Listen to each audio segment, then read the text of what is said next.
কারওয়ান বাজারে মির্জাদের একটা প্রকাণ্ড শোরুম।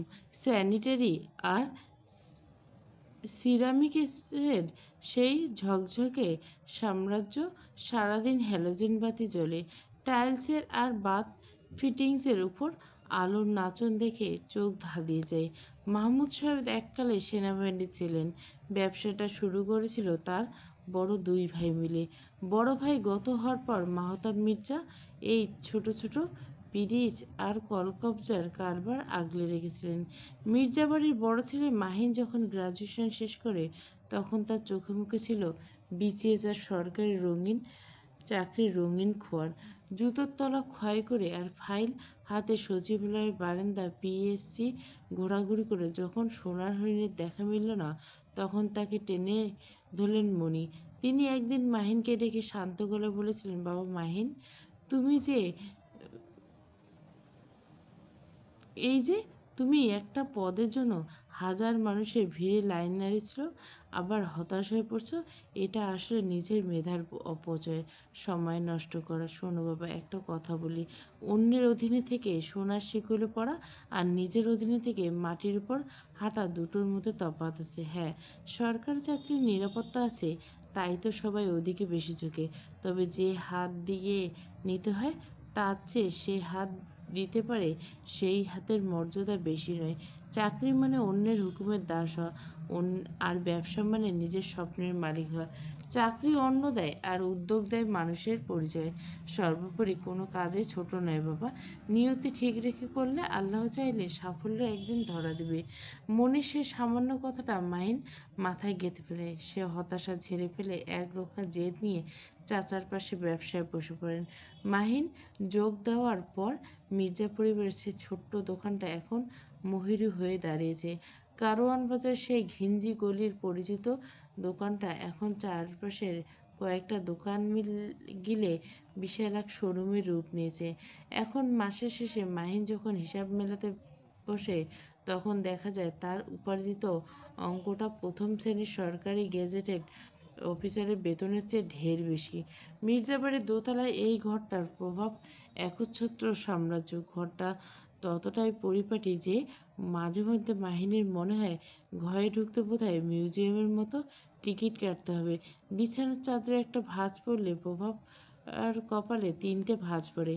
মাহিন আজ আলমারি খুলে নিজের ঘিয়ে রঙের পাঞ্জাবিটা খুঁজতে গিয়ে একটা বড়সড় অঘটন ঘটিয়ে ফেলল। তাড়াহুড়ো করতে গিয়ে ইস্ত্রি করা কয়েকটা শাড়ি উলটপালট করে ফেলল। ঠিক সেই মুহূর্তে প্রভা ঘরে ঢুকলো। আলমারির দশা দেখে প্রভার মুখটা মুহূর্তে আষাঢ়ের মেঘের মতো কালো হয়ে গেল। সে চেঁচিয়ে উঠল, মাহিন, তুমি মানুষ নাকি বুনো হাতি? আজকে সব গুছিয়ে রেখেছে আর তুমি 1 মিনিটে সব তছনছ করে দিলা। তোমার কি কাণ্ডজ্ঞান কোনোদিন হবে না? মাহিন অপ্রস্তুত হয়ে পাঞ্জাবিটা বগলে চেপে দিল। সে কাচুমাচু করে বলল, আরে না বোবা, হাতি টাতি না বলো না, হাতিরা তো পাঞ্জাবি পরে না। আমি আসলে তাড়াহুড়ি করছিলাম, নিচে মেহমানরা এসে গেছে বোধহয়। আসুক গে মেহমান, তোমার জন্য কি আমি সারাদিন শুধু আলমারি গোছাবো? দেখছো না আমার শরীরটা ভালো নেই, একটু সাহায্য তো করবেই না, উল্টে কাজের পাহাড় বানিয়ে দিচ্ছ, জাস্ট অসহ্য। প্রভা গটগট করে এগিয়ে গিয়ে আলমারি কাপড়গুলো রাগি হাতে ঠিক করতে লাগলো। মাহিন জানে এখন কথা বাড়ানো মানে অগ্নিকুণ্ডে ঘি ঢালা। সে চুপচাপ বিছানায় গিয়ে বসলো। সেখানে ঝুমঝুমি গোল হয়ে বসে আবার বাবার আনা খেলনা খরগোশ নিয়ে খেলছে। বাবাকে দেখে ঝুমঝুমি মাথা নাড়া তুলল, বড় বড় চোখ পিটপিট করে তাকালো, আধো আধো স্বর বলল, বাবা, আম্মু বকতে? মাহিন ঝুমঝুমির চুলে হাত বুলিয়ে ফিসফিস করে, না না মা, আম্মু বকছে না, আম্মু আসলে গান গেছে, গান সঙ্গীত, খুব কঠিন গান, এই গান তুমি বুঝবে না। ঝুমঝুমি খিলখিল করে হেসে উঠল। মেয়েটা হাসি দেখে হাসলো মাহিনও। বাবা মেয়ের হাসি দেখে প্রভা মোটা মাথা চোখে তাকালো। ঝুমঝুমি চুপ হয়ে গেল। কপালক চুপ থেকে তার ছোট্ট হাত দিয়ে মাহিনের পাঞ্জাবি টেনে দিল। বাবা, তুমি লাল পাঞ্জাবি পরবে? আম্মু আমাকে লাল জামা দিচ্ছে, আমরা লাল লাল হব, কি মজা। মাহিন মেয়ের গাল ছুঁয়ে আদর দিয়ে বলল, এটা লাল নয় না মা আমার, এটা ঘি রং। মাহিন পাঞ্জাবি পরতে থাকে। এদিকে ঝুমঝুমি নিচে নেমে খাটের সাথে গা এলিয়ে খেলনা খরগোশটা কানটা মুখে ফুটতে কামড়াতে থাকে, আর সেটা প্রভার চোখে পড়তে চেঁচিয়ে ওঠে, হায় রে, ওটা মুখে দিয়েছ ঝুমঝুমি? অত কত ধুলোবালি জীবাণু থাকে, তাড়াহুড়ো মুখ থেকে বের করো, করো বলছি। প্রভা গিয়ে মেটা থেকে এক ঝটকায় কেড়ে ফেললো ওটা। ঝুমঝুমি বড় বড় চোখ করে তার প্লাস্টিকের খরগোশটার দিকে তাকিয়ে রইল। খরগোশটা এখন মেঝে উপুড় হয়ে পড়েছে, তার একটা কান বোধহয় প্রভার ঝটকায় সামান্য বেঁকে গেছে। ঝুনঝুনির ঠোঁট দুটো উল্টে এলো, চোখের কোণে জল টলমল করছে। ঠিক এই অবস্থায় শিশুরা দুই ধরনের চিৎকার করে, হয় গগনভেদারি চিৎকার দিয়ে বাড়ি মাথায় করে, নয়তো অভিমানে পাথরে যায়। ঝুমঝুমি দ্বিতীয়টা বেছে নিল। মাইন একটা দীর্ঘশ্বাস ফেলে পাঞ্জাবির বোতাম লাগাতে লাগাতে বলল, আরে প্রভা, এভাবে ছো মেরে কেড়ে নিলে তো ভয় পেবে। ও তো ছোট মানুষ, জীবাণু টিবাণু কি কিছু বোঝে? বাচ্চারা তো একটু একটু ওটা ওটা মুখে দেয়। আর খরগোশটা তো আর ড্রেন থেকে কুড়িয়ে আনেনি, ওটা আজই আমি একটা টয় শোরুম থেকে কিনলাম। প্রভাব মুখ তেতো করে বলে, শোরুম থেকে কিনেছো বলে কি ওটা জীবাণুমুক্ত? ফ্যাক্টরিতে কত শত মানুষ হাত ঘুরে ওটা এসেছে জানো? তোমার মতো ঢিলে ঢালা করলে তো মেয়েকে 15 দিন পর পর ডাক্তারের চেম্বারে নিয়ে দৌড়াতে হতো। হাইজিন বলে কি তোমার ডিকশনারিতে কোনো শব্দ নেই? প্রভা, তুমি কি জানো মনোবিজ্ঞানীরা কি বলে? তারা বলে শিশুদের সামনে চড়া গলায় কথা বলে তাদের মস্তিষ্ক নিউরনগুলো ভয়ে কুঁকড়ে যায়। আমাদের মেয়েটার নিউরনগুলোতে এখন ভয়ের চোটে ফুটবল হয়ে যাওয়ার কথা। প্রভা আলমারি পাল্লাটা সশব্দে বন্ধ করে মাহিনের দিকে ফিরল, বলল, তোমার এই ছাইপাশ মনোবিজ্ঞান রাখো। নিউরন ফুটবল হোক আর ক্রিকেট, মেয়ে যদি ধুলোবালি খেয়ে পেটে অসুখ বাঁধায় তখন?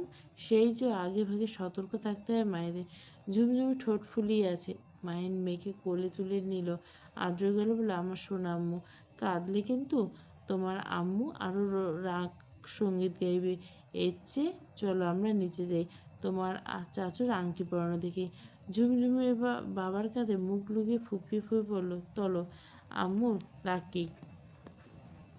মাহিন মেয়ের পিঠে হাত বুলিয়ে প্রভার দিকে তাকে হাসলো, শুনলে তো, তোমার মেয়ে কিন্তু তোমাকে রাগী হিসেবে সার্টিফাইড করে দিচ্ছে, অথচ আমি তোমাকে সবসময় ভাবি কোমল একখানা রবীন্দ্রসঙ্গীতের মতো। প্রভা ফুঁসে উঠল, আমার সাথে কবিত্ব করতে এসো না মাহিন, নিচে যাচ্ছে যাও, কিন্তু খবরদার মেয়েকে যাত্রার কোলে দিও না। আর এটা যেন মুখে না দেয়, অন্যরা যেন আজে বাজে কিছু ওর মুখে না দেয়, সেদিকে কড়া নজর রেখেও কিন্তু। মাহিন দরজার দিকে পা বাড়িয়ে একটু ফিরল, ফিরে তাকিয়ে বলল, যাত্রার বলতে তুমি কি প্রতিভাকে বোঝাচ্ছ? বুঝেছি যখন, তখন প্রশ্ন করার দরকার নেই।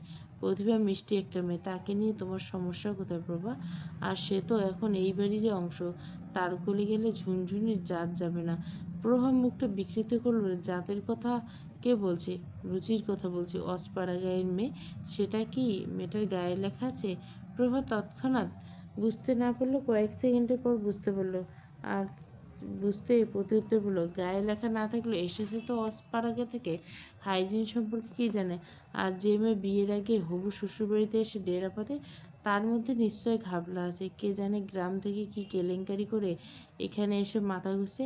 আর গ্রামের মেয়েরা খুব ধরিবাজ হয়, মনির মহানুভবতার সুযোগ নিচ্ছে মেয়েটা। আমার সিক্স সেন্স তো বলছে এই মেয়েকে নিয়ে সামনে বড় কোনো নাটক আসছে।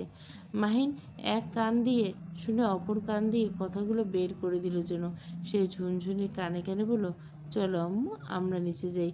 তোমার আম্মু সিক্স সেন্স এখন রেডিও স্টেশনের মতো শুধু দুঃসংবাদ প্রচার করবে, আমাদের এখন সুসংবাদ দরকার। বাবা মেয়ে নিচে নামতে নামতে মাহিন মনে মনে ভাবলো, মানুষের জীবনটা অদ্ভুত, কেউ গুছিয়ে রাখতে গিয়ে সব অগোছালো করে ফেলে, আবার কেউ অগোছালো হয়ে জীবনের মূল ছন্দটা ঠিক খুঁজে পায়। প্রভাটা পরে প্রথম কাতারে পড়ে। তখন প্রতিভা আসতে তাকে জেরার মুখে পড়তে। এত দেরি কেন হলো? রাস্তায় কোনো সমস্যা হয়নি তো? প্রতিভা অপরাধীর মতো মুখ কাচুমাচু করে উত্তর দিল, ঢাকা শহরে গাড়ির যে আবার এত নাম্বার বাবা, পড়ালেখা মুখস্থ করার মতো গাড়ির নাম্বার আগে মুখস্থ করে রাখতে হয়। কোন নাম্বার গাড়ি কোন দিকে কোথায় যায় অজানা ছিল আমার। ভুল করে রং নম্বরের উঠে পড়েছি আর গন্তব্য পাই না। গাড়ি গিয়ে নিয়ে গেল সেই কোথায়। শেষে একটা চায়ের দোকানে দয়া করে ঠিক পথ খুঁজে পেলাম। আর ঢাকা শহরের জ্যামের কথা আর নাই বলি। নতুন, তাই এমন হওয়াটা অস্বাভাবিক নয়, তাই নিয়ে এ কিছু বলেনি। তবে রাবেয়া বেগম বলছে, কালই তোমাকে একটা মোবাইল কিনে দেওয়া হবে, আর প্রথম কয়টা দিন ড্রাইভার তোমাকে নামিয়ে দিয়ে আসবে। একা একা এই গোলকধাঁধাই করার দরকার নেই, মির্জাবাড়ির একটা 4 চাকা আছে। ঘটনাটা ওখানেই চুকে যায়। সন্ধ্যা ফুরিয়ে রাত নেমেছে অনেকক্ষণ আগে। প্রতিভা এখনো ঘরে শাড়ি পরছে। একটু আগে নীরা একটা মেরুন রঙের শাড়ি দিয়ে কিছু হালকা গহনা আনে, হেসে বলে, মনের হুকুম, নিচে অতিথি চলে এসেছে। আপু, তোমাকে এখনই তৈরি হতে হবে। মেরুন রঙের শাড়ির চওড়া পাড়ে সোনালি সুতির কারুকার্য, শাড়ির জামিনে সোনালি রঙের ছোট ছোট ফুল। প্রতিভার গলায় চিকন সোনা চেন, কানে দুলছে ছোট ঝুমকো, হাতে চিকন চুড়ি। সুন্দরী প্রতিভাকে হালকা সাজগোজে একদম রূপকথার কোনো অপ্সরীর মতো লাগছে। নীরা তো মুগ্ধ চোখে চেয়েই ফেলল। তুমি এত সুন্দর কেন গো? আমার তো চোখের পলক পড়ছে না। প্রতিভা মৃদু হাসলো। নীরা হুট করে সরল কণ্ঠে বলে, একটা সত্যি কথা বলবো, তুমি এত বেশি সুন্দর বলে আমাদের বাড়ির সবাই তোমাকে এক নিমেষে মেনে নিয়েছে। আসলে মেয়েদের চেহারা সুন্দর হওয়া খুব জরুরি। নীরা কথাগুলো বলল সহজ মনে, কিন্তু এর ভেতরে একটা কঠিন সত্য লুকানো আছে। এটা প্রতিভা নিজেও স্বীকার করে। প্রতিভা আয়নার দিকে তাকিয়ে শান্ত গলায় বলল, মেয়েদের চেহারা চেয়ে ভাগ্য সুন্দর হওয়া বেশি জরুরি। সুন্দর চেহারা নিয়ে কত মানুষ যে অসুখে জীবন কাটায় তার কোনো হিসাব নেই। নীরা প্রতিভার কাঁধে হাত রাখলো, হেসে বলল, তোমার দুটোই সুন্দর, চেহারা ভাগ্য। আমার ভাইয়ের মানুষটা যে কত ভালো তা কিছুদিন থাকলে বুঝতে পারবে। এমন গুণী ছেলে আজকাল লণ্ঠন দিয়ে খুঁজে পাওয়া যায় না। ভেবো না নিজের ভাইয়ে বলে গাল গল্প করছি, সময় হলে গেলে মিলিয়ে নিও। প্রতিভা এবারও হাসলো, তবে সেই হাসির অর্থ নীরা সহজ বুদ্ধিতে ধরা পড়ল না। আয়নায় দু চোখে চোখ পড়ল প্রতিভার পাশে। নিজেকে নিরীক্ষে করে নীরা হঠাৎ জিজ্ঞেস করল, আচ্ছা আপু, তুমি লম্বায় কতটা? আমাকে তো ছাড়িয়েছো অনেকখানি দেখছি। 5 ফুট 5। আমার থেকে পাক্কা 5 ইঞ্চি বেশি। খুব আফসোস হয় আমার, আর একটু কেন বললাম না। ভাইয়া 5 ফুট 11। আমি বাড়ির মধ্যে সব থেকে খাটো হয়ে থাকলাম। প্রতিভা নীরার কাছে টেনে নিয়ে সান্ত্বনা দিয়ে বলে, এটাকে খাটো বলে না, এটাকে বলে পারফেক্ট। আর তোমার তো এখনো বাড়ার বয়স আছে নীরা, আরও বড় হবে। নীরা ঠোঁট উল্টে বলে, ধুর, বয়স আছে নাকি? আচ্ছা, তোমার বয়স কত গো? প্রতিভা মুচকি এসে বলল, মেয়েদের বয়স জিজ্ঞেস করে নীরা জানো না? এটা জানো না? এটা নিয়ম বহির্ভূত। বাপরে, আমাকেও বলতেও সমস্যা? তোমার কত? আমার 18 চলে। প্রতিভা একটু ভেবে নিয়ে বলল, তাহলে তো তোমার থেকে আমি মিনিমাম 5 বছরের বড় হব। নীরা আকাশ থেকে পড়লো, চোখ কপালে তুলে বলো কি? তোমাকে দেখে টেরই পাওয়া যায় না? আমার চেয়েও কম বয়সী বলে চালিয়ে দেওয়া যাবে অনায়াসে। তোমার ফিগার তো একদম ছিপছিপে। হুট করে ঘর অন্ধকার, লোডশেডিং যেন কেউ মস্ত বড় কালো চাদর দিয়ে পুরো বাড়িটাকে ঢেকে দিল। নীরা অন্ধকার হাতড়ে হাতড়ে দরজার দিকে যাওয়ার চেষ্টা করলো। তার গলার স্বর বিরক্তিতে তেতো হয়েছে। কারেন্ট আর যাওয়ার সময় পেল না। আপু, তুমি যেখানেই আছো সেখানে স্ট্যাচু হয়ে দাঁড়িয়ে থেকো। অন্ধকার শাড়ির পরে হাঁটতে গিয়ে উল্টে পড়বে। আমি এক্ষুনি চার্জার নিয়ে এসেছি। বড় ভাইয়া সামনের মাসে আইপিএস আনবে শুনছি। এখন প্রায় আমার বাড়িতে জেনারেটর। আইপিএস লাগালে আমার মা চাচিরা পরে আবার মানদাতার আমলের। আমাদের বাড়িতে যে সেই সামনের মাস কবে আসবে আল্লাহ জানে। বলতে বলতে নীরা ঘর থেকে বেরিয়ে করিডোরে ফারদিনের মুখোমুখি হলো। ফারদিনের মুঠোফোনটা ফ্ল্যাশ জ্বালিয়ে ঘর থেকে বেরোয় নিচে যাচ্ছিল। নীরা তড়াক করে লাফিয়ে উঠল, ফারদিন, তোর ফোনটা দে তো জলদি, একটু ইমার্জেন্সি। ফারদিন সপাটে মাথা নেড়ে না বলতে চাইল, কিন্তু তার আগে নীরা চিবুকুচি বলল, প্রতিভা আপু তৈরি হচ্ছে, ঘর অন্ধকার, একটু আলোর ব্যবস্থা করে দিয়ে এসে, আলো জ্বালিয়ে দিচ্ছি। প্রতিভার নাম শুনে ফারদিন আর না করল না, অবলীলা নিজের ফোনটা বাড়িয়ে দিল। ফোন হাতে নিয়ে নীরা ঘরে ঢুকে বলল, ওই ওয়ার্ড্রপে তো মোমবাতি আর দেশলাই থাকার কথা, দেখে আছে কিনা, না পেলে নিচ থেকে আনবো। নীরা ড্রয়ারে হ্যান্ডেলে হাত রাখতে প্রতিভা কেমন যেন কুঁকড়ে গেল। হঠাৎ দেখলো নীরা। নীরা হাত থামিয়ে অবাক বলে, কি হলো, ভয় পাচ্ছ নাকি? নীরা এক মুহূর্তে দ্বিধা করলো, তারপর মুখে একটা হাসির রেখা টেনে এগিয়ে এলো। ফারদিন দরজায় দাঁড়িয়েছে। ওকে ফোনটা দিয়ে আসো তো আগে, আমি এমনিতেই জ্বালিয়ে নিতে পারবো। আরে, ও দাঁড়িয়ে থাকুক না, সমস্যা নেই। নিচে মেহমানরা আসছে, ওখানে এখন আলোর দরকার। ও বোধহয় নিচে যাচ্ছিল, তুমি ফোনটা দিয়ে আসো তো। নীরা বিরক্ত হলো। নিচে মস্ত বড় বড় চার্জার লাইট। মেহমানরা কেউ অন্ধকারে সুযোগ নিয়ে পকেটে কিছু ভরবে না। প্রতি ব্যাপারে জোরের করে নীরাকে ঠেলে দিল। নীরা সরে দরজার দিকে যাবে বলে দুপা বাড়িয়ে দিল, তাড়াতাড়ি চেক করো ওখানে মোমবাতি আর দেশলাই আছে কিনা, থাকার কথা তো। প্রতিভা ড্রয়ার খুলে হন্তদন্ত হয়ে মোমবাতি আর দেশলাই বের করে আলো জ্বালালো। নীরা ফোনটা দিয়ে এসে ক্যাচ ক্যাচ শব্দে জানলার পাল্লা দুটো খুলে দিল। হু হু করে রাতের বাতাস ঘরে ঢুকলো। নীরা বলল, গরম লাগছে, জানলাটা খোলা থাক। তুমি যে কি অদ্ভুত মানুষ, এভাবে জানলা দরজা সেটে বন্ধ করে কিভাবে থাকো?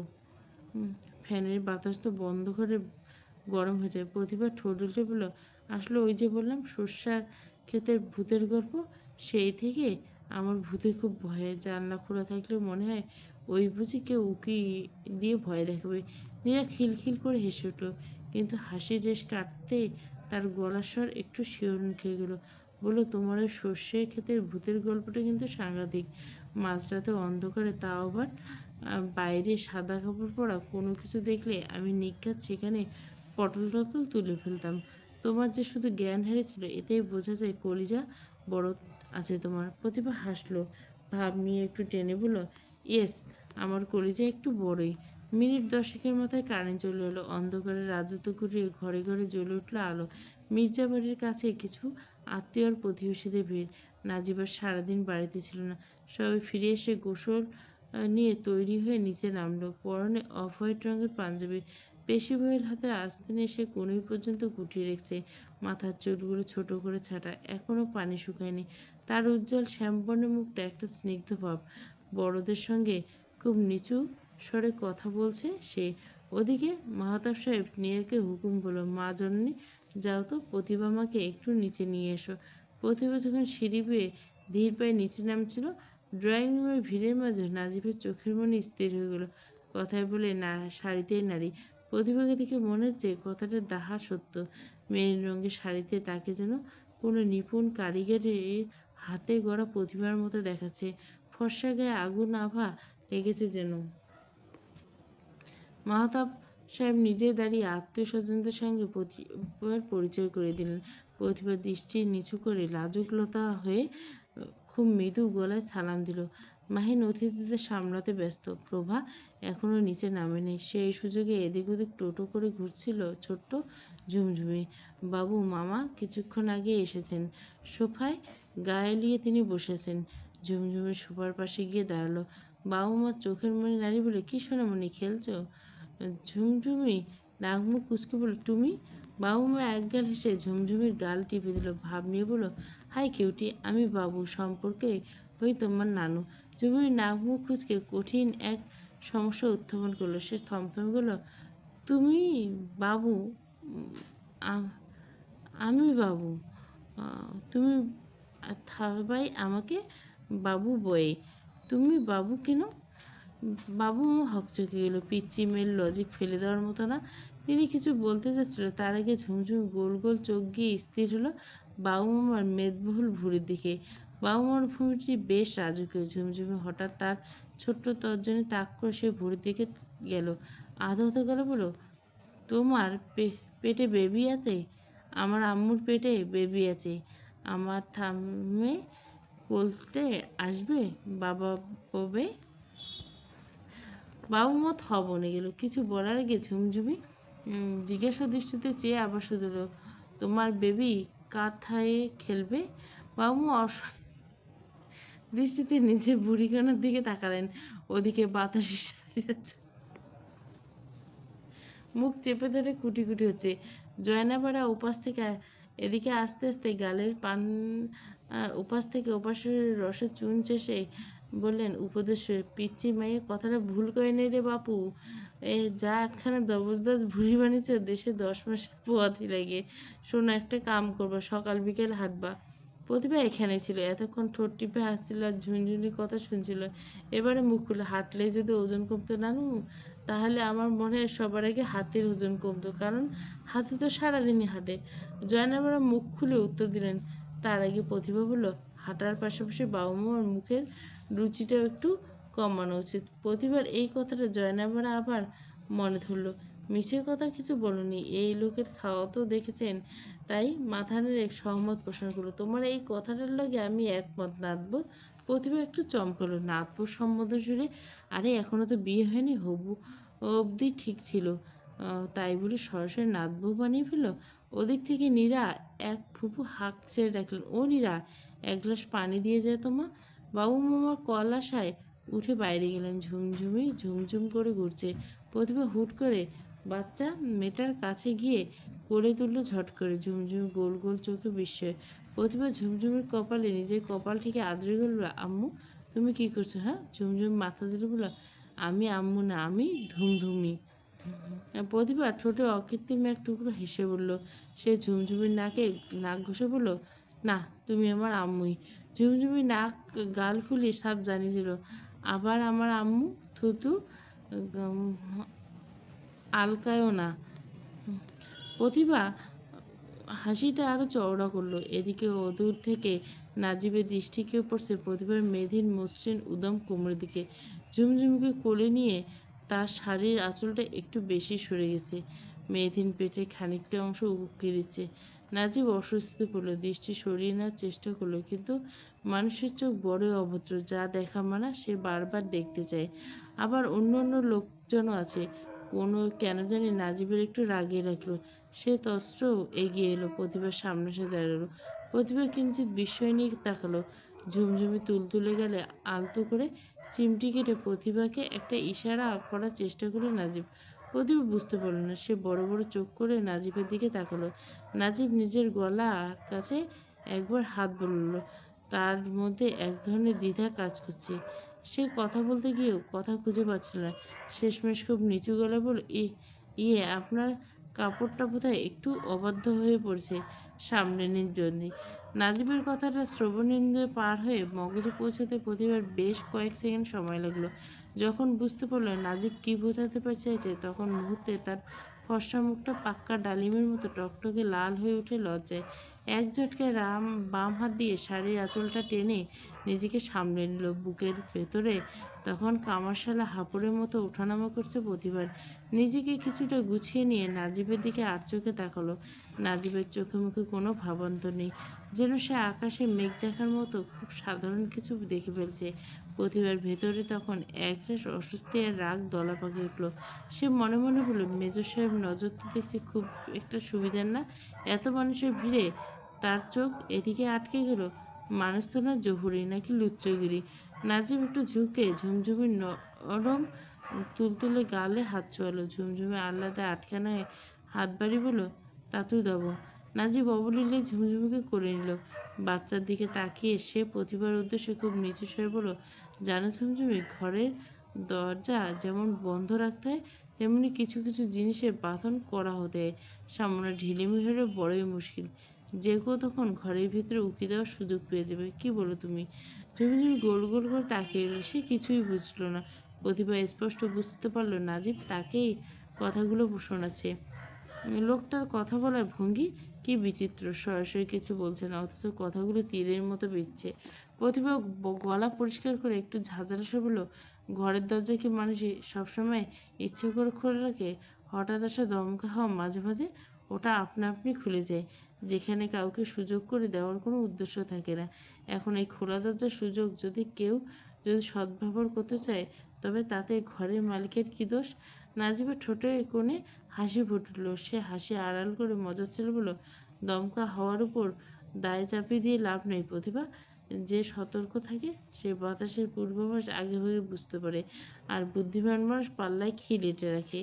নাজিব আর কথা না বাড়িয়ে ওদিকটা যায়। প্রতিভা ভুরু কুঁচকে তাকিয়ে রয়। নীরা এক দুঃসম্পর্কের ফুপু সোফায় আয়েশ করে বসেছেন। রেহমানুর উদ্দেশ্য করে বললেন, রেহমানা, তোমার মেয়ে তো মাশাআল্লাহ ডাগর ডাগর হয়েছে। সেদিন কতটুকু দেখলাম, আর আজ দেখি একদম বিবাহযোগ্য কন্যা। ছেলে তো বিয়ে দিচ্ছ, মেয়ের কথা কিছু ভাবছো? রেহনুমা একটু ইতস্তত করে বললেন, সামনে ওর ইন্টারমিডিয়েট পরীক্ষা, ওর বাবা চায় মেয়েটা আগে পড়াশোনা করুক। বিয়ের কথা এখন ভাবছি না আপা। ফুপু হাল ছাড়া পাত্রী নয়, বললেন ফের। আরে বিয়ের পরেও তো কত মেয়ে পড়াশোনা করে। পড়াশোনার সাথে বিয়ের শত্রুতা কোথায়? আমার জায়ের এক ভাইপো আছে, রাজপুত্রের মতো চেহারা। তোমরা রাজি থাকলে এক কথা বলে দেখতে পারি। মেয়ের বিয়ের বয়স তো হয়েছে, একবার ভেবে দেখতে পারো।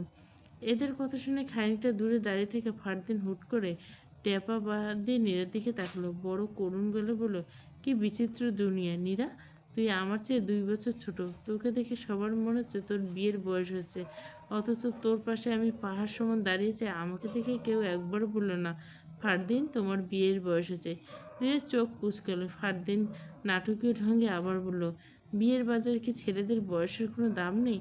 এ তো চরম বৈষম্য, এটা কি মানা যায় কিছুতে? নীরা কিছু বলার আগে প্রতিবার ঠোঁট টিপে হেসে বলল, ছেলের ক্ষেত্রে বিয়ের বয়সের সংজ্ঞাটা একটু আলাদা ফারদিন।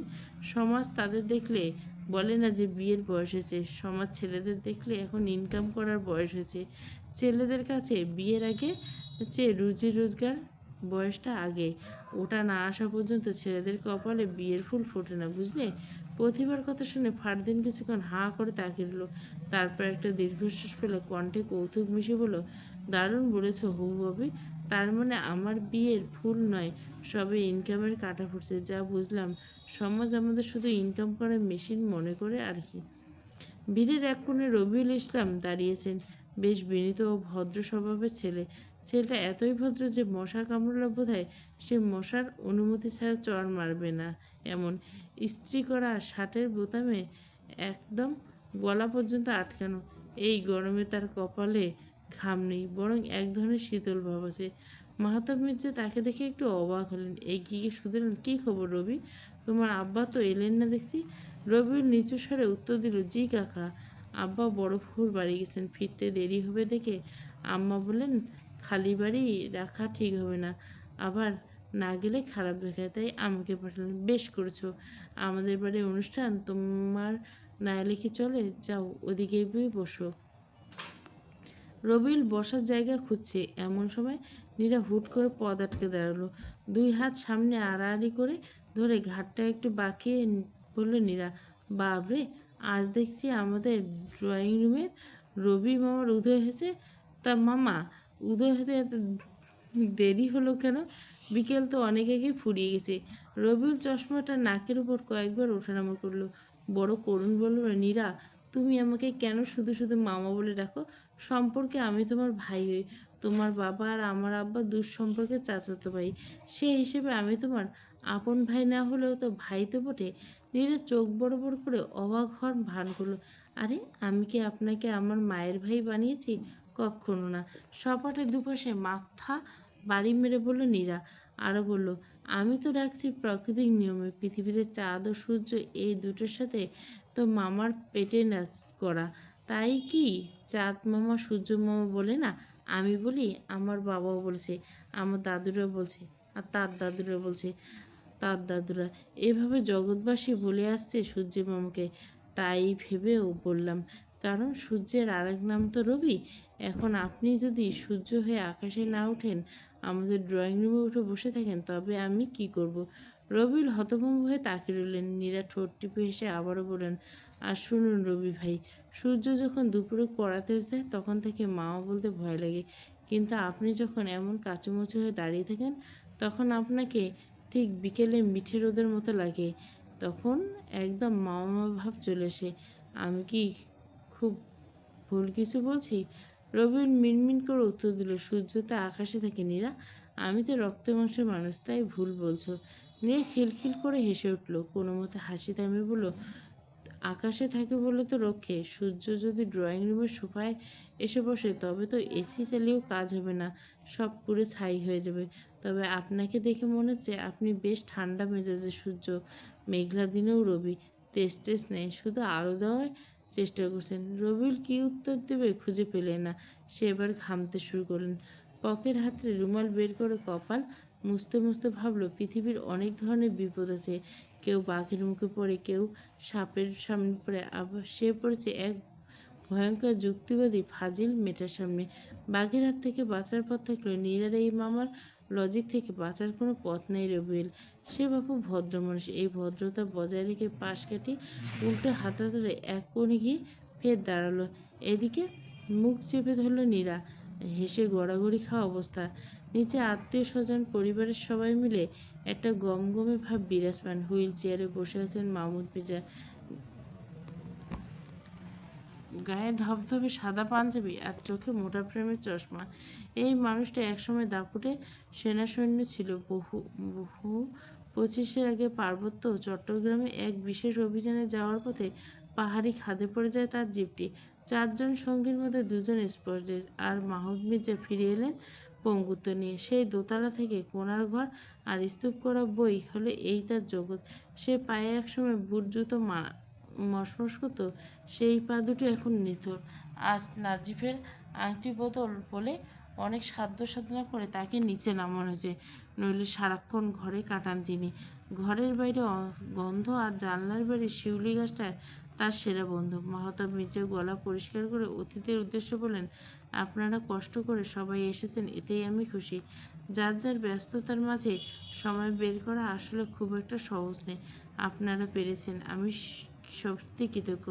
সবাই মিলে একটু গল্প সল্প করেন, সামনে ডাল ভাত খাওয়ার সুযোগ মিললে এর চেয়ে আনন্দের আর কি আছে। আমার ছেলে নাজিবের জন্য দোয়া করবেন। আজ ঘরোয়াভাবে ওর বাগদান সেরে নিচ্ছি, তবে বড় করে খাওয়া দাওয়া কিন্তু বাকি রইল। ইনশাআল্লাহ খুব শীঘ্রই বড়সড় একটা ইফতার হবে। নাজিব হঠাৎ বলে উঠলেন, তা তো হবে। এখন আর কথা না বাড়িয়ে আংটিটা পরিয়ে দাও দেখি। কি গো রাবেয়া, চুপচাপ দাঁড়িয়েছো কেন? যাও, তুমি তো বাড়ি হত্যাকর্তা, আংটিটা তুমি পরিয়ে দাও। রাবেয়া একটু হাসলেন, শান্ত গলে বললেন, দিনকাল পাল্টেছে আপা। আমাদের সময় মুরব্বীরা আংটি পরাতেন আর ছেলেমেয়েরা মাথা নিচু করে বসে থাকতো। এখন যুগ সেই যুগ নেই। এখন ওরা নিজেরাই আংটি বদল করতে পছন্দ করে। সময় পাল্টেছে বলে কি আমরা একটু পাল্টাতে পারি না? আমাদের সেই পুরনো জং ধরা রীতি আটকে ধরে রাখবে না। ওরা নিজেদেরকে পরিয়ে দেখ, সেটাই বরঞ্চ দেখতে বেশি ভালো লাগবে। নাজিব কিছু বলবে, রাবেয়া চোখের ইশারায় থামিয়ে দিলেন। স্নিগ্ধ স্বরে বললেন, তোমরা নিজেদের আংটি বদল করো বাবা, সমস্যা নেই। আমরা বরং তোমাদের আনন্দটা দূর থেকে দেখি। জয়নাবরা একগাল খিলিপান মুড়ে জাবর কাটতে কাটতে বললেন, আমাকে সময় এসব আংটির বদলে রং তামাশা ছিল না। বেশিরভাগ সময় সোজা দেখতে এসে বিয়ে হইতো। তাই আগের থেকে পাকা কথা সারলে এলাকার খুঁটি গেড়ে রাখার মতো একখান ঢাউস সাইজের সোনার নাকফুল পরাইয়ে রাখিয়ে যেত। এখন দেখি নাকের সেই খুঁটি উঠে হাতে গিয়ে ঠেকেছে। নীরা পাশে দাঁড়িয়েছিল, সে সুযোগ বুঝে ফোন কাটলো। সময় পাল্টেছে নানু, এখন নাকের চেয়ে হাতের দাম বেশি।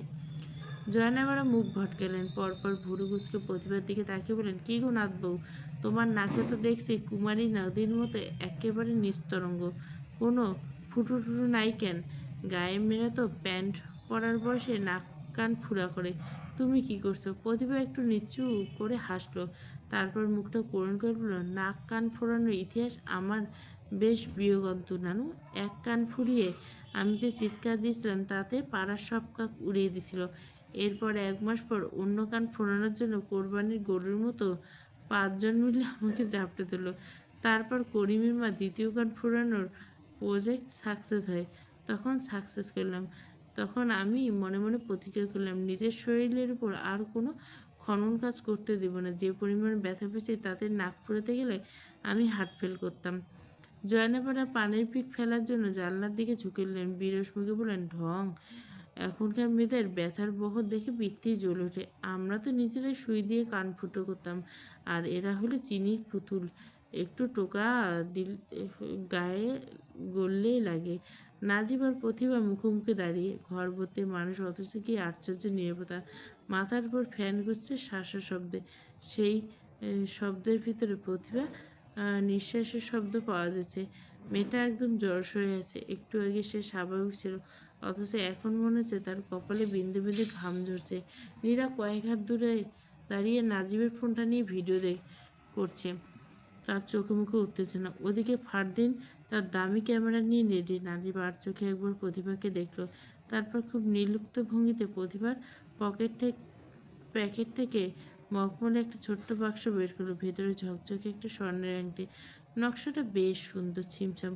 প্রতিভা শাড়ির আঁচলের মুঠোর ভিতর শক্ত করে ধরে রেখেছে। নীরা চাপা গেল, আপু হাতটা বাড়িয়ে দাও, কি করছো? প্রতিভা নড়ল না। সময় যেন থমকে গেছে। 1 সেকেন্ড, 2 সেকেন্ড, পুরো 1 মিনিট পার হওয়ার পর জোগাড়।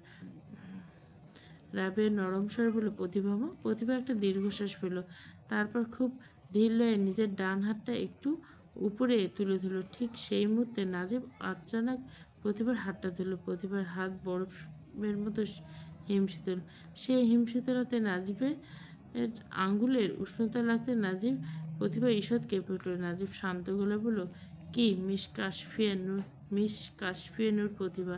প্রতিভা চমকে উঠল, চোখের ঘন পাপড়ি কাঁপল। নাজিবের ঠোঁটে খুব রহস্যময় হাসি। সে নিচু স্বরে বলল, বি ইজি, এত ভয় পাওয়ার কিছু নেই। প্রতিভা বড় দম নিল। এই দমটা কি স্বস্তির নাকি ভয়ানক অস্বস্তির ঠিক বোঝা যাচ্ছে না। নাজিব মৃদু হাসি মুখে প্রতিভার অনামিকা আংটিটা পরাতে শুরু করলো। কাজটা সে করেছে খুব ধীরে, যেন তার হাতে অফুরন্ত সময়। আংটি পরাতে পরাতে সে ফিসফিস করে, মিস প্রতিভা, আপনার এই হাতটা যে আমি ধরলাম, এই সুযোগ কিন্তু আপনি করে দিয়েছেন। আমি যার সময় মতো হাতটা বাড়িয়ে দিয়েছি। এখন যেহেতু হাত ধরে ফেলছি, তাই এটা আগলে রাখার দায়িত্ব কিন্তু আমার উপর এসে পড়ে। প্রতিবার মসৃণ কপালে সূক্ষ্ম ভাঁজ পড়ল। নাজিব থামল না। সে একই সুরে বলল, মানুষ যখন কোনো দুর্ভেদ্য দুর্গে প্রবেশ করে তখন সেভাবে সে জয় করে ফেলছে, কিন্তু সে জানে না দুর্গের দেওয়ালগুলো তাকে বন্দি করে ফেলতে পারে।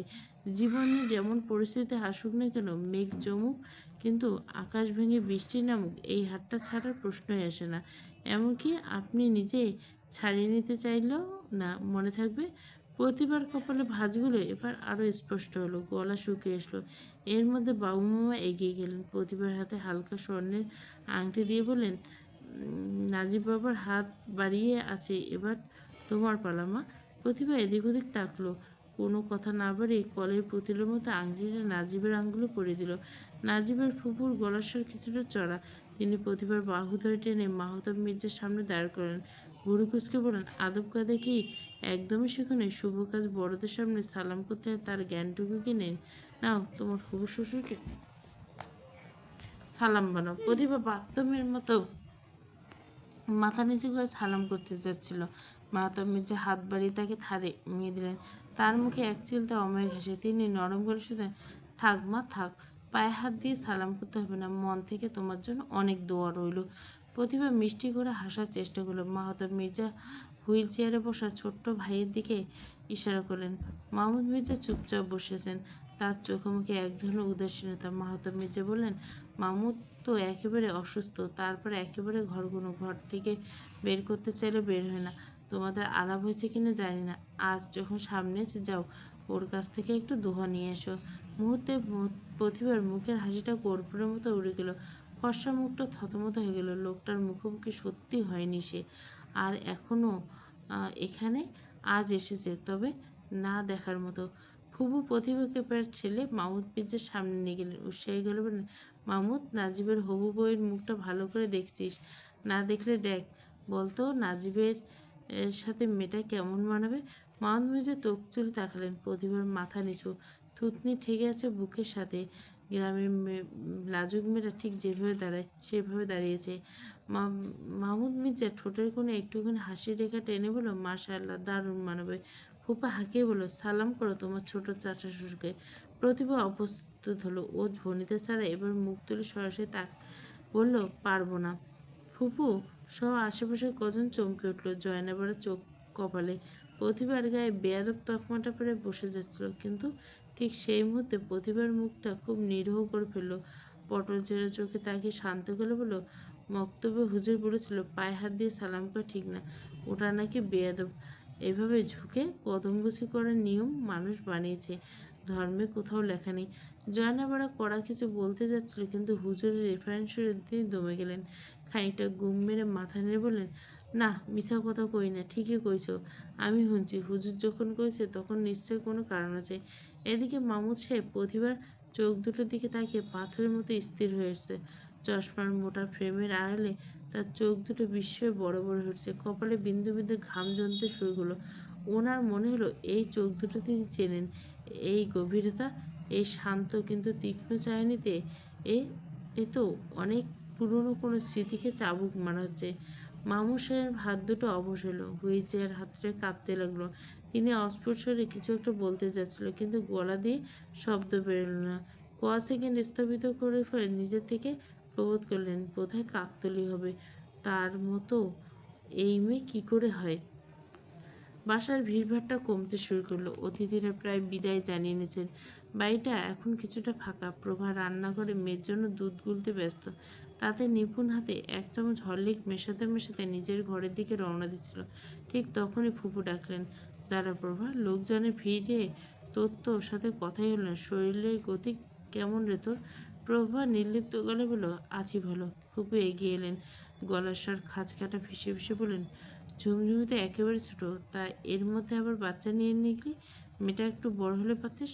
প্রভা লম্বা একটা শ্বাস পেল। কিছু আত্মীয় স্বজন বড়ই বিচিত্র। বাচ্চা না নিলে তারও শরীর তুলবে, কেন নিচ্ছে সমস্যা। আবার একটা বাচ্চা থাকলে বলবে তাড়াতাড়ি আরেকটা নিয়ে ফেলো, পিঠে পিঠে বড় হবে। আর এই ঘটনাচক্র জলদি হয়ে যায়, তখন আবার ফুফুর মতো মেয়েকে হাহুতাশ করবেন। প্রভা বিরক্ত চেপে বলল, হঠাৎ করে হয়েছে, বুঝতে পারিনি। ফুপু এবার করে শুনল, আহারে, শুনলাম তোর নাকি রক্ত শূন্য। এমনিতে তো বাচ্চা পেটে এলে তুই বিছানায় পড়ে থাকিস। ঝুমঝুমির তো সময় তাই দেখলাম, এত অসুস্থ শরীর নিয়ে আবার মেয়ের সব কাজবাজ একাই করছিস। প্রভা সরাসরি ফুপুকে প্রশ্ন করলো, আমি ছাড়া তো আর কে করবে? কেন, তোর মনি আছে, চাচির আছে, নীরা তো আছে। ওরা একটু একটু মেয়েটাকে দেখে রাখলে হয়।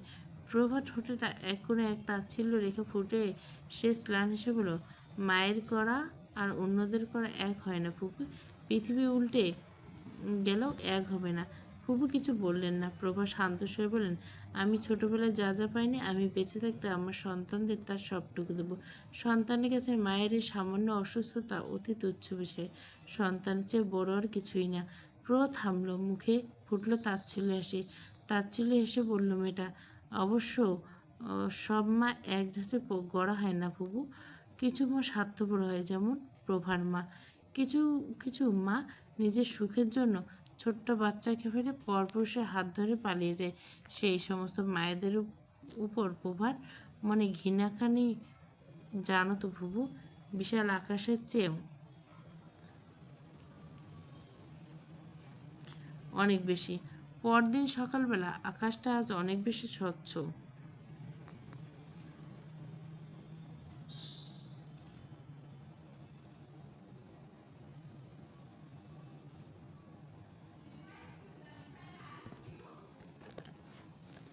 প্রতিবার খুব ভোরে ঘুম থেকে ওঠার বাতি গেছে। ছাদ থেকে ফ্রেশ হয়ে শরীর মেখে যখন সে নিচে নামছিল, তখন তার কানে ভেসে এলো হালকা সুর। খুব হালকা ভলিউমে আব্দুর রহমান বায়াতি মুর্শিদি গান গলছে। এটাকে অবশ্য কেউ কেউ আব্দুল জব্বারের গাওয়া গান বলে। দে দে পাল তুলে দে মাঝি, হেলা করিস না, ছেড়ে দে নৌকা, আমি যাব মদিনা। সিঁড়ি দিয়ে নামতে নামতে প্রতিবার মনে হলো সুরটা আসছে দক্ষিণের দিক থেকে। ওদিকে মামুদ মির্জার ঘর। রেলিংয়ে হাত দিয়ে ঠেকে প্রতিবার গানে সুরগুলো শুনতে লাগলো। প্রতিভা একদিন খেয়াল করছে রাবেয়ার ঘর আলাদা। মাহমুদ মির্জা দেখভালের জন্য ও ঘরে যায়। তবে এই আলাদা ঘরের কারণ প্রতিভা এখনো উদ্ঘাটন করতে পারেনি। দক্ষিণ দিকে সেই ঘরে মাহমুদ মির্জার হুইল চেয়ারে বসে আছেন। বাইরে শিউলি গাছটা বাতাসে দুলছে, আর সেই গাছটা শরীর খারাপ। মামুন মির্জার চোখে ঘুম নেই। গত রাত থেকে তার চোখের সামনে একটা মুখ বারবার ভেসে উঠছে। সেই স্থির দৃষ্টি, সেই চাহনি। মুখটা যতবার মনে পড়ছে, বুকের ভেতর অস্থিরতা তত বাড়ছে। মানুষের স্মৃতি বড়ই গোলমেলে। মাঝে মাঝে খুব সাধারণ কিছু ধুলোবালি ঝেড়ে এমনভাবে সামনে দাঁড়ায় যা সামলানো কঠিন। পুরনো ক্যাসেট প্লেয়ারে বেজে চলছে সঙ্গীতটি। চিন্তার সুতোন কাটতে কাটতে তিনি হাত বাড়িয়ে টেবিলের উপর থেকে শুকনো টোস্ট বিস্কুটের বয়াম হাতে নিলেন। গান শোনায় মনোযোগ দেওয়ার চেষ্টা করে বিস্কুটে একটা কামড় বসালেন। শুকনো টোস্ট বিস্কুট খাওয়ার সময় খুব সাবধানে থাকতে হয়। অসাবধানতা গলায় আটকাবে। মামুদ সাহেবের ক্ষেত্রে তাই হলো। বিস্কুটের একটা অবাধ্য খণ্ড গলার ঠিক মাঝখানে বিঁধে গেল। তিনি খুব খুব করে খাসতে খাসতে অস্থির হয়ে জগের দিকে হাত বাড়ান। জগ শূন্য। বাড়ির মামুদ মির্জাকে দেখার দায়িত্ব ঝন্টু বাপের, কিন্তু লোকটা বড্ড বেশি কামাই করে। দুদিন ছুটি নিয়ে গিয়ে 7 দিন পর পার করে ফেলে। বাড়ির মালিক অসুস্থ নাকি সুস্থ তা নিয়ে ঝন্টুর বাপের কোনো মাথা ব্যথা নেই। রাবেয়ার স্কুল 8টায়। জঞ্জাটের জন্য তাকে 7:30টার আগে বেরোতে হয়। মামুদ মির্জার কাশির বেগ বাড়তে লাগলো। চোখের পানি চলে আসা জোগাড়। অবশ্যই হার মেনে তিনি দরজার দিকে তাকে ভাঙা বললেন, বাতাসি, ও বাতাসি, নীরা, কেউ আছো? পানি নেই। জগে 1 ফোঁটা, 1 গ্লাস দে। আবার কাশলেন। কাশতে কাশতে ফের গলার স্বরটা বাড়ানোর চেষ্টা করে বললেন, 1 গ্লাস পানি দিয়ে যাও কেউ। সবাই নিচে বোধহয়। প্রতিভার কানে সবটা শুনল। প্রতিভা এখানে মূর্তির মতো ঠায় দাঁড়িয়েছে। ওই মুহূর্তে কী করা উচিত ও ভেবে ঠাউর করতে পারল না। এড়িয়ে গিয়ে মায়ের দেওয়া শিক্ষা আর নিজের বিবেকের কাছে হার মানল প্রতিভা। মা সবসময় বলতেন, তৃষ্ণার্ত মানুষকে পানি দেওয়া পুণ্যের নয়, ওটা মানুষের প্রথম দায়িত্ব। প্রতিভা স্রোত নিচে নেমে সবচেয়ে চিনেমাটির মগে পানি ঢাললো। ঢালতে ঢালতে বাতাসিকে লক্ষ্য করে বলল, খালা উপরে গিয়ে এই পানিটা একটু জলদি দিয়ে আসুন না। বাতাসি খালা পরম নিশ্চিতে বটিতে সবজি কাটছে আর শুধলেন, কার আবার সকাল সকাল নলি শুকিয়ে গেছে, নিচে এসে পানি খেয়ে যাইতে পারে না। প্রতিভা মগটা বাতাসি খালার দিকে বাড়িয়ে বলেন, ওনার রুমে পানি নেই, গলায় বোধহয় কিছু একটা আটকেছে, জলদি দিয়ে আসুন। উনিটা আবার কেডা? বাতাসি বিরক্ত জেরায় প্রতিভা বিরক্ত হলো। ঝুমঝুমির নানু ভাই। ছোট চাচা শ্বশুর কইতে শরম লাগে? এই বাতাসি তো কম বিরক্তকর নয়। প্রতিভা ফুস করে নিঃশ্বাস ফেল। বাতাসে হাত চালিয়ে ক্যাচ ক্যাচ করে সবজি করতে করতে মুখটা ঝামটা দিয়ে বলল, এই ঝন্টুর বাপে গেল কই? 2 দিনের কথা কইয়ে গেছে, এও 7 দিন। আমার তো আল্লাহ মাবুদ 10টা হাত বানাই গো মাইজি। দেখেন না হাত কামের পাহাড়। সবজিগুলো না কুটলে ছোটোভাবে আইসে চেঁচাবো। আমার এখন উপরে যাওয়ার সময় নাই গো, আপনি দিয়ে আসেন। নিজের চাচা শ্বশুরও মানুষ, ওগো সামনে শরম করলে চলে?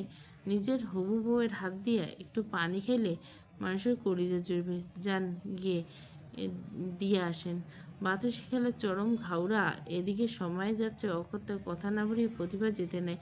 প্রতিমধ্যে নীরার সাথে দেখা হয়। প্রতিভা হাঁক ছেড়ে মগটা নীরার হাতে দেয়। বাড়ির পুরুষেরা নাস্তা সেরে কর্মস্থলে প্রস্থান করে। বাতাসি সিঁড়ি ঝাড়ু দিতে দিতে গিয়ে একটা বস্তু খুঁজে পায়। জিনিসটা পেয়ে সে মুখভঙ্গি এমন যেন এ সে মুঘল আমলের কোনো হিরে মানিক পেয়েছে।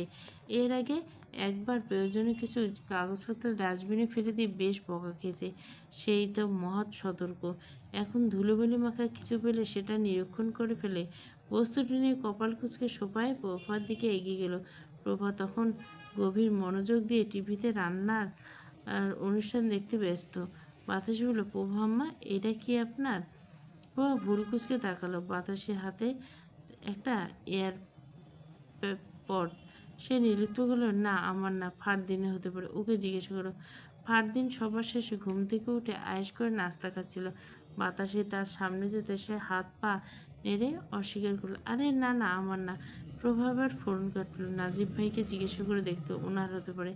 নাজিব তক্ষুনি নিচে নামলো, বাইরে বেরোলো। প্রভার কথা কানে যেতেই দাঁড়িয়ে গেল। কী হয়েছে? বাতাসে বস্তুটা নাজিবের হাতে বাড়িয়ে দিল।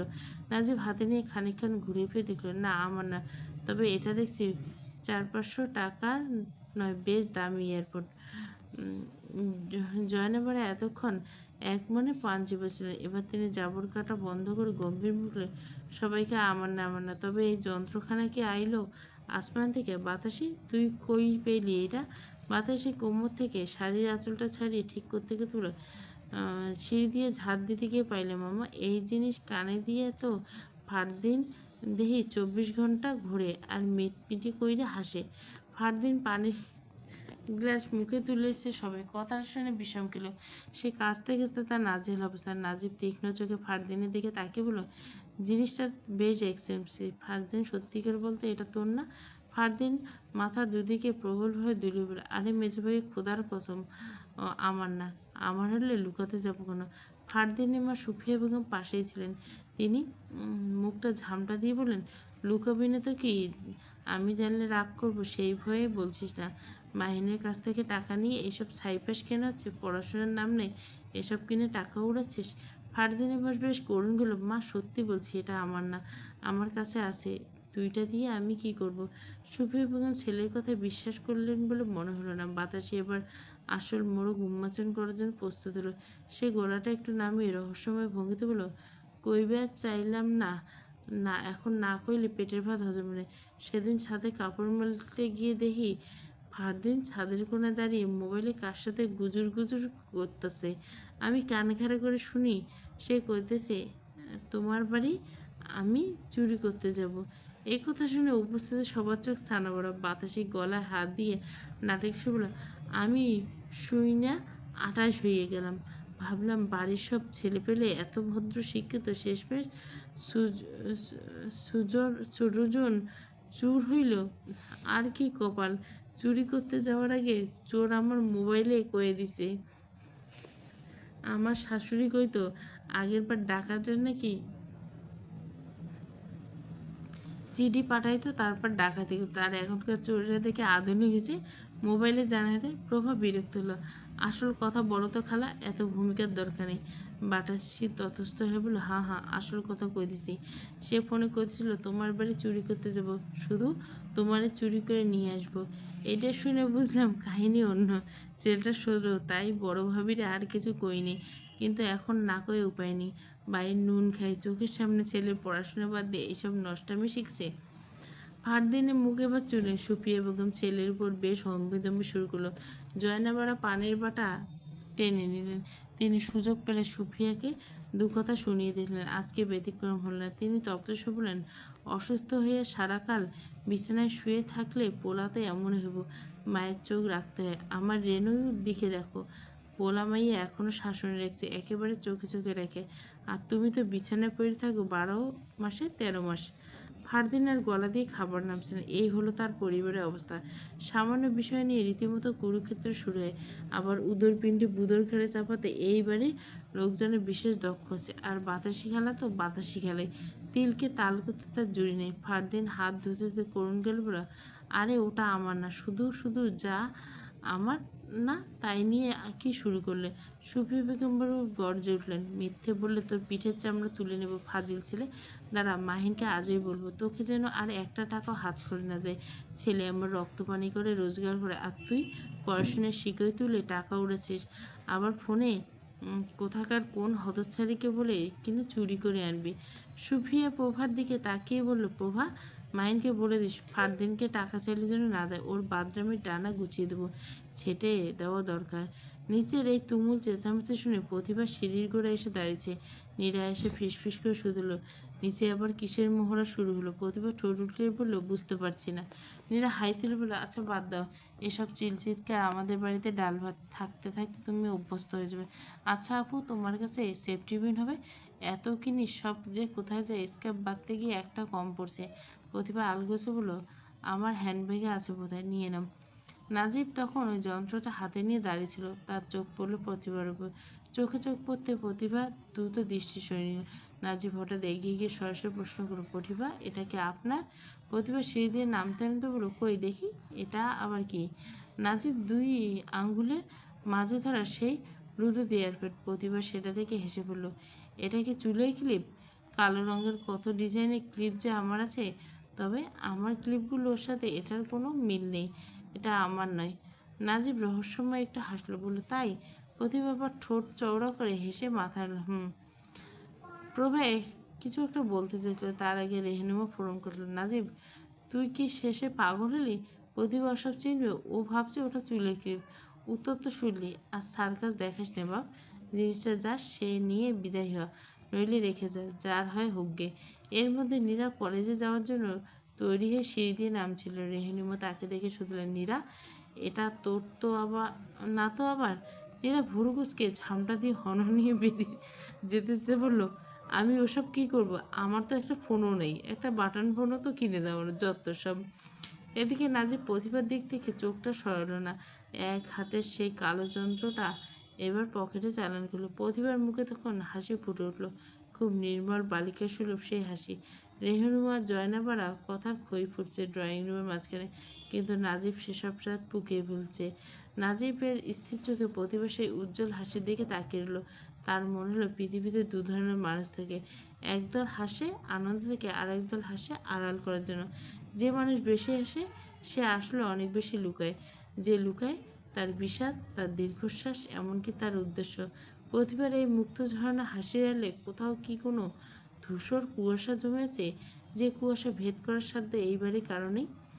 নাজিব মনে মনে বলল, চুলের ক্লিপের সাথে এয়ারপেটের পার্থক্য বুঝতে না পারার মতো মেয়ে আপনিই নন প্রতিভা।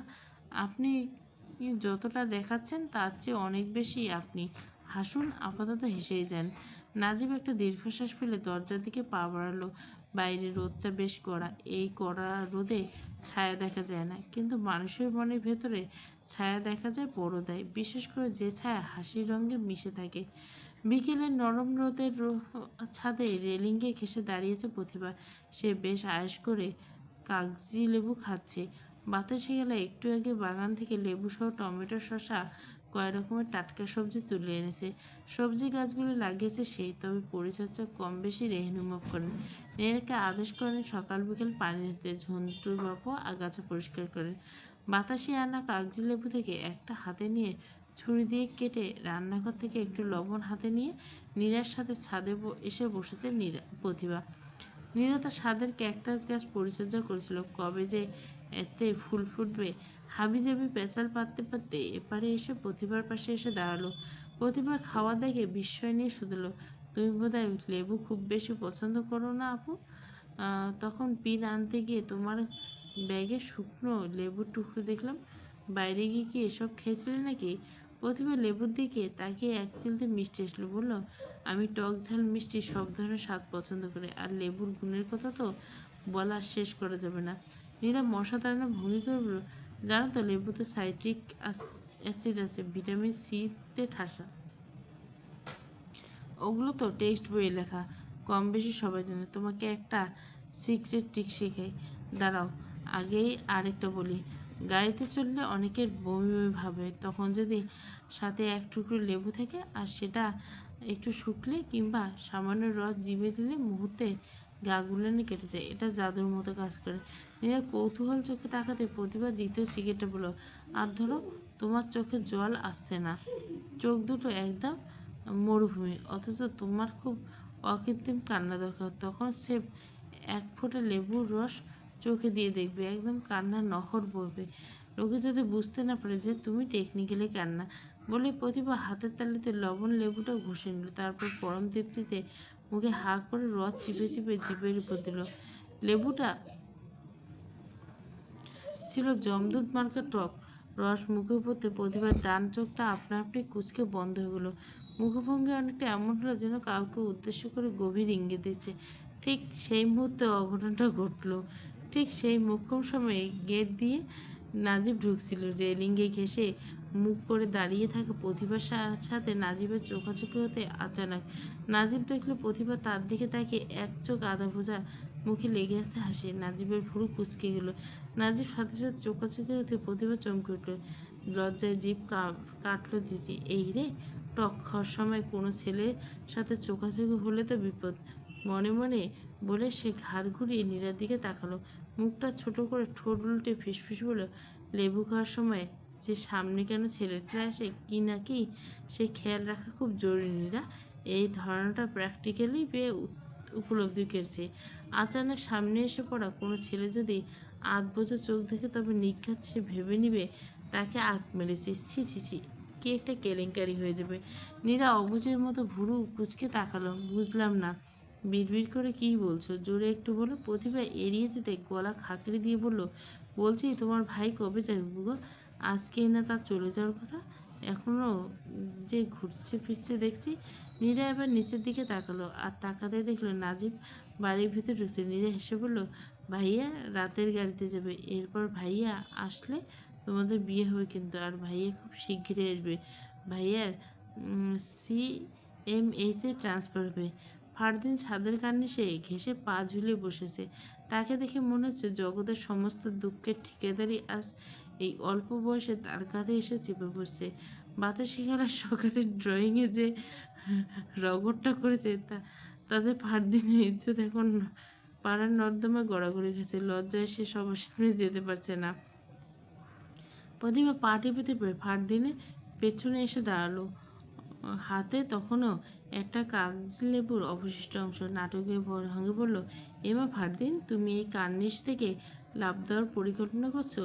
যদি তাই হয় তবে একটু অপেক্ষা করো, আমি নিচে গিয়ে একটা জাজিম বিছিয়ে আসি। ফারদিন চমকে উঠল। প্রতিবার এমন কথা শুনে ফারদিন ভুরু কুঁচকে এলো, বলল, মজা করছেন আপনি? প্রতিভা হেসে এগিয়ে এসে পাশে দাঁড়ালো। এমা, তা কেন? তোমাকে নিয়ে সিরিয়াস বলেই তো বললাম, যাতে করে আর যাই হোক তোমার হাত পা যেন না ভাঙে। ফারদিনের ভালো লাগছিল না। মুখ ঘুরিয়ে সে আকাশের দিকে তাকালো। প্রতিভা দু হাত বুকে ভাঁজ রেখে শান্ত গলায় বলল, জীবনটা বুঝলে ফারদিন, অনেকটা পুরোনো দিনের সেই ভাঙাচোরা হারমোনিয়াম মতো। রিড টিপলে সুর বেরানোর কথা, কিন্তু মাঝে মাঝে বেরিয়ে এসে ক্যাচ ক্যাচ আওয়াজ। বাতাসে গেলে আর নানুর হলো সেই ক্যাচ ক্যাচ রিড। তখন সেই বেসুরো আওয়াজ কানে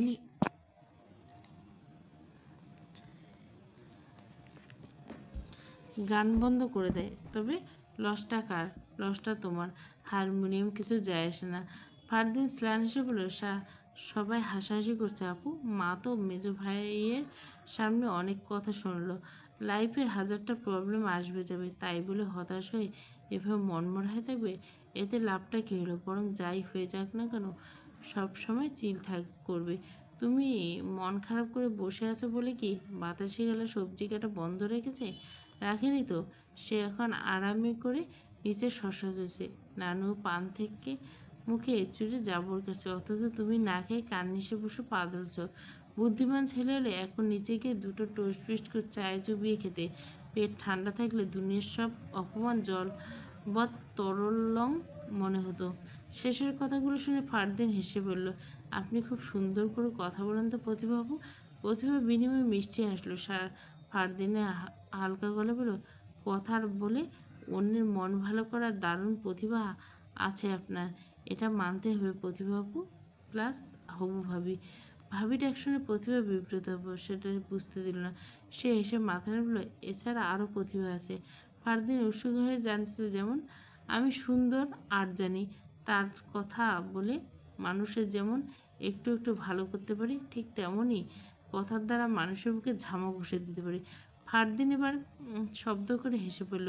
প্রতিভা ফারদিনে এলোমেলো চুল এলোমেলো করে দিয়ে হেসে বলল, আরে যা যা ট্যালেন্ট আছে ঠিক সময় মতো জানতে পারবে ছোট ভাই।